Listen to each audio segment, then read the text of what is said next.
Olá, tudo bem com você? Seja bem-vindo ao nosso primeiro podcast aqui do canal Expondo as Escrituras.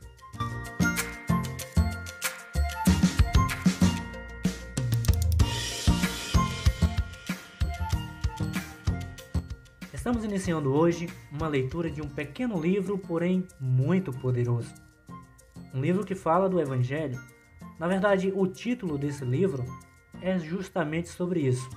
O verdadeiro Evangelho, do pastor Paul Washer.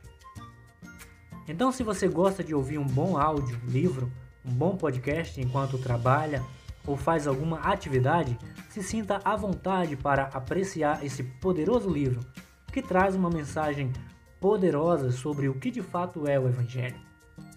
Então vamos ao nosso primeiro capítulo.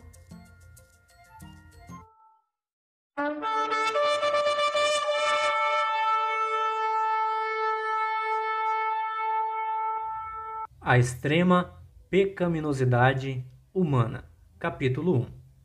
A primeira coisa que Paulo diz é: todos pecaram. A palavra pecado significa literalmente errar o alvo.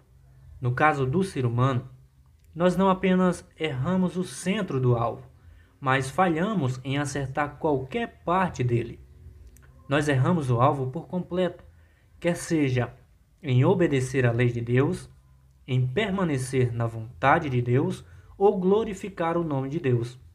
Ora, uma vez que somos nascidos de novo, ao ouvirmos todos pecaram, nós devemos cair de nossas cadeiras em adoração a Deus, agradecendo por tão grande salvação, pois Ele nos livrou de algo terrível. Porém, aqueles que tratam o Evangelho como algo comum, que criaram para si outro evangelho, deveriam prostrar suas faces em temor, sabendo que se Deus não se mover em favor deles, eles estarão em pecado diante daquele que é triplamente santo. E essa é a situação mais terrível que se pode imaginar. Quando você ouve uma coisa repetidas vezes, geralmente ela se torna tão comum que perde o seu poder. Eu me recordo da primeira vez que eu cruzei a Cordilheira dos Andes, junto com um grupo de missionários. Eu não conseguia entender porque o missionário veterano estava dormindo no meio de toda aquela beleza majestosa. Então, anos mais tarde, quando eu levei um grupo de jovens para atravessar a mesma montanha, eu me encontrei roncando. Com efeito, quanto mais você ouve algo e quanto mais você vê ou lê algo, esse algo perde um pouco a sua majestade. Todos pecaram. Por que não trememos diante disso? É porque não sabemos como essa é uma realidade terrível. Nós não temos consciência do quanto temos pecado, do mesmo modo como um peixe não sabe o quanto está molhado. Nós nascemos no pecado, nós fomos concebidos no pecado, nós nascemos no mundo caído em pecado e a única coisa que nós conhecemos é o pecado. As Escrituras dizem que a nossa sociedade bebe iniquidade como se fosse água. Além disso, nós também vivemos num mundo repleto de ignorância. Nós não temos conhecimento de Deus. Não sabemos quem Deus é e o tratamos como se ele fosse um tipo de Papai Noel ou como um vovozinho bonzinho. Nós não entendemos quem ele é o Senhor dos Senhores e o Rei dos Reis. Ao considerarmos o livro de Romanos, nós vemos o apóstolo Paulo nos apresentando a coisa mais próxima que temos de uma teologia sistemática. Ainda assim, ele toma os 3 primeiros capítulos e trabalha com toda a sua força, tendo um único objetivo: fazer os homens desistirem de qualquer esperança carnal, fechá-los dentro de uma cova, trancar as portas, remover de suas mentes qualquer alívio na carne, a fim de que eles clamem a Deus por misericórdia. Quando nós vamos pregar o Evangelho em um campo missionário, precisamos perceber que todo o nosso trabalho é uma absoluta catástrofe e que experimentaremos fracassos atrás de fracasso. Nós precisamos, em nossa pregação, convencer os homens através das Escrituras com toda a nossa força de que todos pecaram. Muitos dos pregadores famosos atualmente estão ganhando tanta popularidade porque fazem de seu propósito não falar sobre o pecado. Porém, ao agirem dessa forma, eles vão contra a obra do Senhor, que constantemente pregava sobre o pecado. Eles vão contra a obra dos apóstolos, que trabalharam com toda a sua força intelectual, movidos pelo Espírito Santo, para revelar o pecado do homem. E principalmente, eu posso lhes assegurar que um pregador ou missionário que não fala sobre o pecado não tem a obra do Espírito Santo em sua vida, porque uma das grandes tarefas do Espírito Santo é convencer os homens do pecado, da justiça e do juízo. João 16, verso 8. Quando vocês não crê nisso, você está trabalhando contra o Espírito Santo. Muitos questionam a Deus o porquê de o inferno ter duração infinita, se nós temos uma vida limitada de pecados. A principal razão disso é esta: cada pecado que você comete é cometido contra Deus, contra um Deus infinitamente digno e bom. Logo, o seu pecado é de gravidade infinita. O problema é que nós nos esquecemos de que o pecado ainda é pecado. Veja, a maneira como falamos sobre ofender ao Senhor. Nós falamos de pecado contra os homens, de pecados contra nós mesmos, de pecado até mesmo contra a natureza, os animais e as árvores. Entretanto, ninguém se dá conta de que todo pecado, no final das contas, é cometido contra Deus. Davi pecou contra o seu povo ao não apresentá-lo bem como rei. Davi pecou contra Betseba ao adulterar contra ela. E Davi pecou contra Urias ao mandar matá-lo. Porém, no final, ele disse a Deus: pequei contra ti somente. Salmos 51, verso 4. Por que o pecado é algo tão terrível? É porque ele é cometido contra Deus. Como podemos não tremer diante disso? E por que não compreendemos o que isso significa? E por que não compreendemos o que isso realmente significa? É porque não sabemos quão glorioso e bendito é o nosso Deus. É uma coisa terrível quando percebemos contra quem nós pecamos. Como os puritanos costumavam dizer, nós não pecamos contra um pequeno líder de uma simplicidade, mas contra o Rei da Glória, aquele que está sentado no mais alto e sublime trono. Imagine isto por um momento. Deus está no dia da criação, dizendo aos planetas que se coloquem em determinada órbita no espaço. E todos eles se curvam, dizendo Amém. E lhes obedecem. Ele diz às estrelas que ocupem seus lugares no céu e sigam à risca o seu decreto. E elas todas se curvam e lhe obedecem. Ele diz às montanhas que se ergam e os vales que se afundem, e eles se curvam e o adoram. Ele diz ao bravo mar: você virá até este ponto e daqui não passará. E o mar o adora. Porém, quando Deus lhe diz: venha, você diz não. Você percebe o quão perverso é o nosso pecado? Ora, se fossem apenas atos, nossa condição já seria terrível o suficiente. Todavia, o pecado vai mais profundo, no fundo do coração do homem. O ser humano não simplesmente comete pecados. Ele é nascido no pecado. Nós somos pobres e corrompidos desde o início. Viu o Senhor que a maldade do homem se havia multiplicado na terra e que era continuamente mal todo o desígnio de seu coração. Gênesis 6, verso 5. Era continuamente mal. Eu simplesmente li esse texto ao pregar em uma universidade e um jovem repórter veio a mim dizendo: Eu não concordo com a sua interpretação. Eu lhe respondi: Jovem, eu não interpretei o texto, eu apenas o li. Ainda assim ele disse: Bom, eu não concordo. E eu respondi: Jovem, deixe-me lhe dizer algo. Se eu pudesse expor agora mesmo o seu coração e cada pensamento que você já teve, desde o seu primeiro levantar até esse exato momento, não os seus feitos, mas somente os seus pensamentos, e pudesse colocá-lo num vídeo e os exibir aqui neste auditório, você fugiria deste campo e nunca mais mostraria sua face aqui de novo, porque você tem pensado coisas tão doentias e tão pervertidas que não poderia compartilhá-las sequer com seu amigo mais próximo.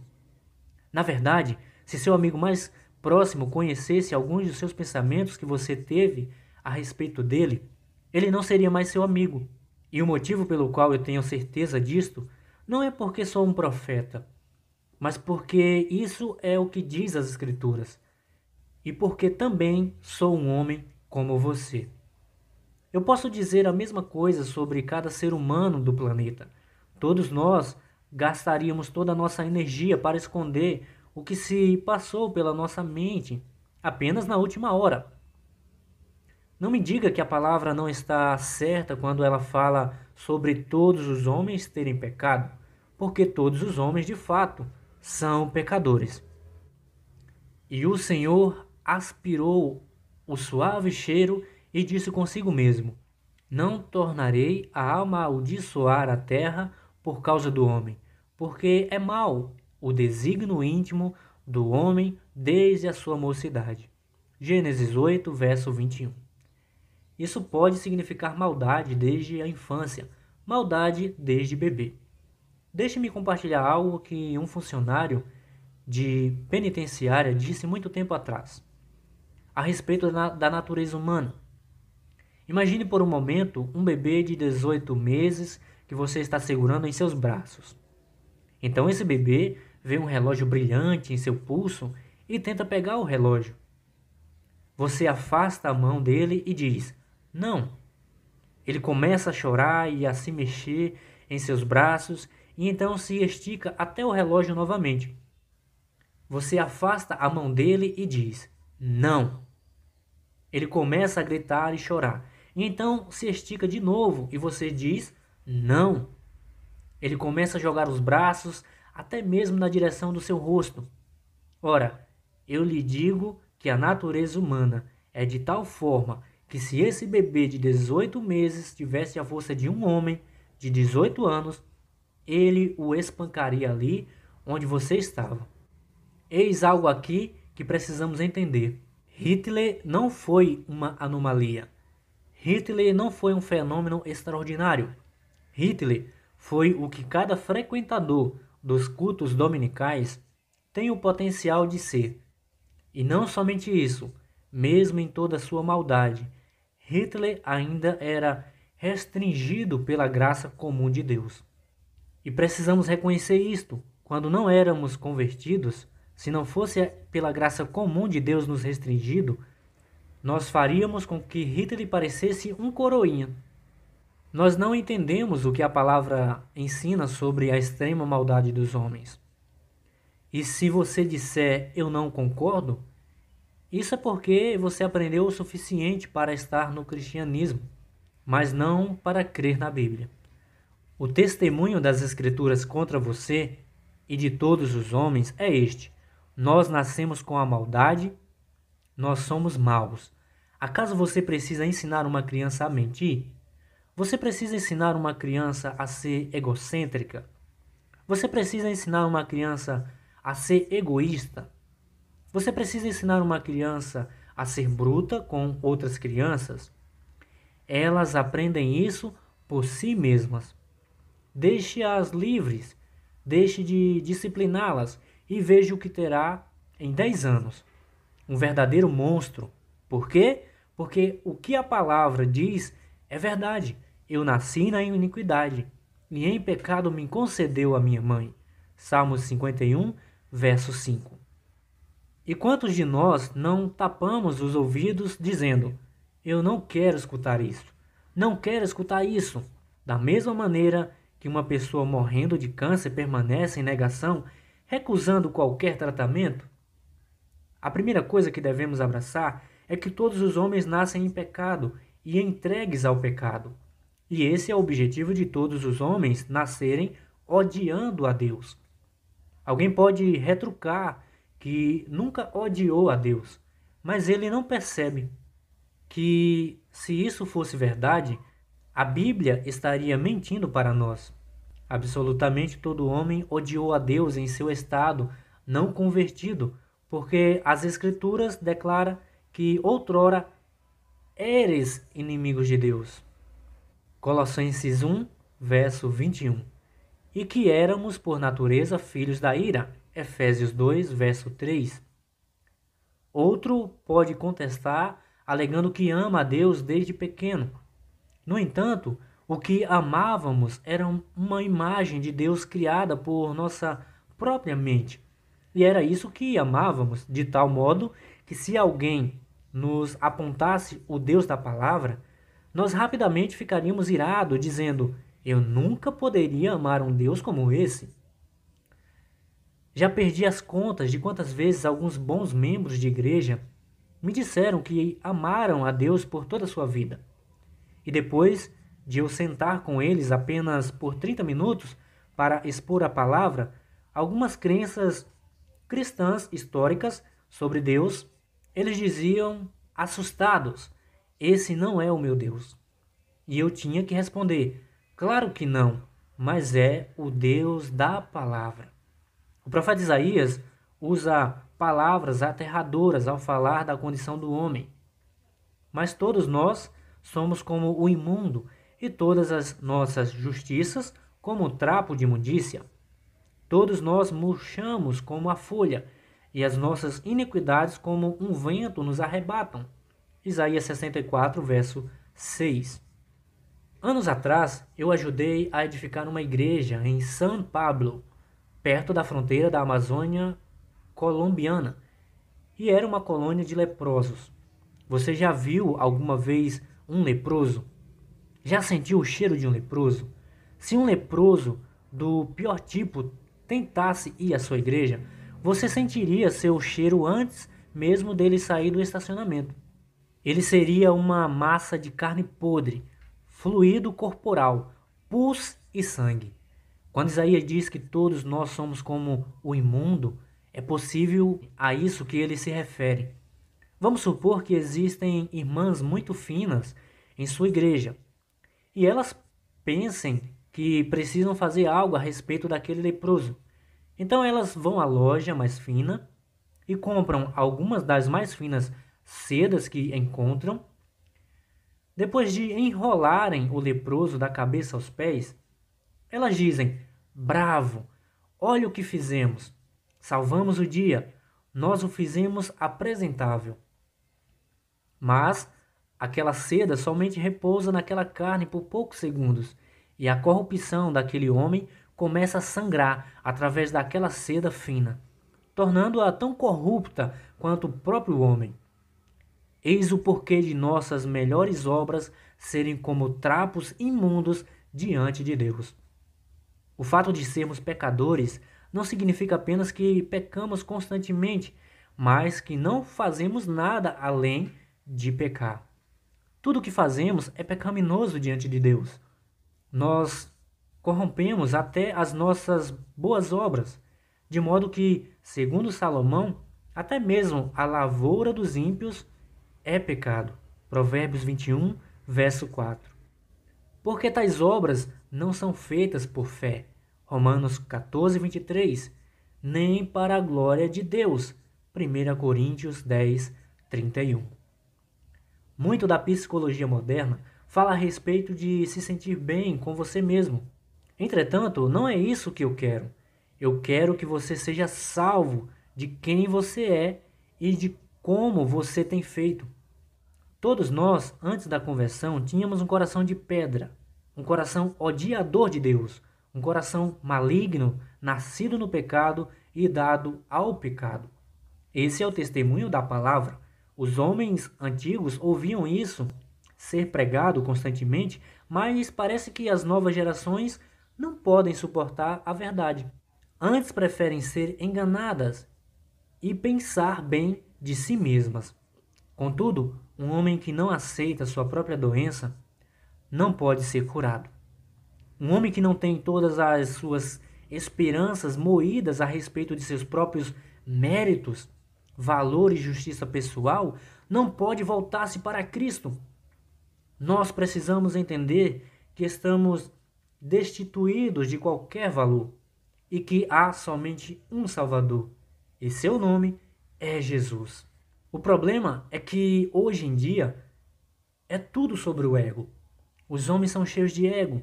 Precisamos entender que os homens não necessitam de mais autoestima. De fato, eles precisam perceber que esse é exatamente o maior problema. Eles precisam, na verdade, estimar o único que é digno de estima, Deus, e entregar-se a Ele. No entanto, para viverem, crerem e pregarem dessa forma, os homens devem saber quem Deus é. Paulo expressa nossa extrema pecaminosidade de modo eloquente na carta aos Romanos. Não há um justo sequer. Romanos 3,10. A palavra justo é sinônimo de reto, referindo-se a um padrão. Para ser justo, você tem que estar perfeitamente alinhado a certo modelo. E se você não está moldado àquele padrão de retidão, você está distorcido. Em outras palavras, você está pervertido. O padrão é a natureza de Deus e a lei de Deus. O problema é que a Bíblia diz que ninguém, absolutamente ninguém, pode jamais se conformar ao padrão da santa natureza de Deus e ao padrão da santa lei de Deus. Todos nós nos tornamos distorcidos e deslocados. Paulo continua dizendo que não há quem entenda, não há quem busque a Deus. Se você alguma vez realmente buscou a Deus, é apenas porque Ele o buscou primeiro. O texto prossegue deixando clara a nossa maldade. Todos se extraviaram, a uns se fizeram inúteis, não há quem faça o bem, não há quem um sequer. O texto prossegue deixando clara a nossa maldade. Todos se extraviaram, a uma se fizeram inúteis, não há quem faça o bem, não há nenhum sequer. Romanos 3, verso 12. Quantas pessoas, mesmo aquelas que se colocam na esfera do cristianismo, dizem que irão para o céu porque não são tão más. Elas dizem que irão para o céu porque são boas. Mas qual é o testemunho das Escrituras? Não existe alguém bom. Nenhum sequer. Absolutamente ninguém. Todos pecaram. Você me diz, irmão Paulo, mas eu não pequei tanto. Todavia, quanto você tem que pecar? Adão precisou pecar somente uma vez e o universo inteiro foi lançado num caos moral e posto sob julgamento. Você já pecou mais vezes do que se pode contar em uma calculadora. Se Adão e Eva, e até mesmo a criação, não conseguiram escapar da condenação por um único pecado, como você irá escapar de todos os pecados que estão sobre sua cabeça? Mas talvez você me diga, mas eu estou muito bem, se comparado com as outras pessoas. Todavia, você não será julgado por padrões humanos. Você será julgado por um Deus justo e santo. Algumas pessoas dizem, não me julgue. Você não sabe o que está no meu coração. Essa é uma frase tola, porque elas ficariam envergonhadas se soubessem o que está no seu coração. Saiba que Deus de fato tem visto o seu coração. E Ele conhece toda a podridão que está lá. Se nós escondemos nossos corações de todo mundo, por que o usaríamos como desculpa diante de Deus? As pessoas dizem que nós não as conhecemos realmente, mas nunca nos deixaram vê-las sozinhas no seu secreto. Todos nós somos julgados pela acusação de nossa consciência. Todos pecaram e carecem da glória de Deus. Romanos 3, 23. É muito comum tomarmos esse versículo e torná-lo tão humanista. O que significa carecem da glória de Deus? Alguns dirão que Deus tem um maravilhoso plano para todos nós e ele investiu tanto para nos ver cheio de glória, mas apesar desse grande plano, nenhum de nós o alcançou. Eu não acredito que esse seja o sentido primário desse texto. Quando Paulo diz que nós carecemos da glória de Deus, eu penso que essa frase deveria ser interpretada no contexto do primeiro capítulo de Romanos, no qual está escrito: porquanto, tendo conhecimento de Deus, não o glorificaram como Deus, nem lhe deram graças. Romanos 1, verso 21. Vamos pensar nisso por um instante. Por quem você foi criado? Por Deus? Entretanto, não apenas você foi criado por Deus, mas todas as suas faculdades, a sua própria existência é sustentada por Ele. Você deve cada respirar, a cada batida do seu coração a Deus. Aliás, sua respiração é dada para retornar em adoração, e seu coração bate somente para servi-lo. Ainda assim, observe o testemunho desse texto contra nós. Nossa mente e nossas vidas são repletas de busca por nossos propósitos, nossos sonhos, nossos objetivos e nossos desejos. Mesmo aqueles que alegam algum tipo de piedade precisam assumir que em suas vidas diárias são ateístas, praticantes. Deus está longe dos seus pensamentos. Quando estão no trabalho, quando estão nas fábricas, quando estão no campo, quando estão em casa, Deus é o centro de seus pensamentos. Tudo o que eles estão pensando e tudo o que estão fazendo para a glória de Deus. Então você me diz, irmão Paulo, ninguém é desse jeito. É justamente aí que eu quero chegar. Todos pecaram, todos carecem da glória de Deus. Porque os homens são tão vazios, tão miseráveis e tão sem propósitos. Não é incrível que os cristãos na América sejam os mais saudáveis e mais protegidos cristãos que existem na história? E ainda assim, 85% do que se vende nas livrarias cristãs dizem respeito a quão vazio nós somos? Você quer saber por que somos tão vazios? Primeiramente, a grande maioria daqueles que se chamam cristãos não é convertido pela verdade. Em segundo lugar, até mesmo aqueles que são cristãos estão vazios porque não têm comido do melhor alimento. Jesus disse: uma comida tenho para comer, que vos não conheceis.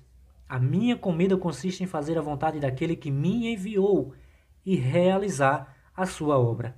João 4, 32, 34. Nossa comida tem sido ganhar terras neste planeta. Sucesso, conforto, fama, lazer, juventude e beleza. Sempre nós, eu. E quanto mais temos de nós, mais vazios somos, porque fomos feitos para outra coisa. Melhor dizendo, fomos feitos para outra pessoa. O resumo de tudo é que nós nos tornamos distorcidos, deslocados. Não apenas pecamos, não apenas estamos separados de um Deus santo e justo, mas todo o nosso propósito foi retirado de nós, pois todos pecaram e carecem da glória de Deus. Bem, agora temos um problema. A maior bênção que você jamais poderia ouvir é também o maior terror que jamais poderia cair sobre você. E o que é? Deus é justo. Você diz, isso é bom, Eu quero um Deus justo. Eu não iria querer um ser todo-poderoso que é mau. Eu quero um Deus justo. Essas são as boas notícias? Na verdade, não são, porque você não é justo. Eis o problema. Ele é um Deus justo, e sendo um Deus justo e o juiz de toda a terra, ele agirá corretamente. E ao agir corretamente, a resposta dele em relação a você é completamente apavorante.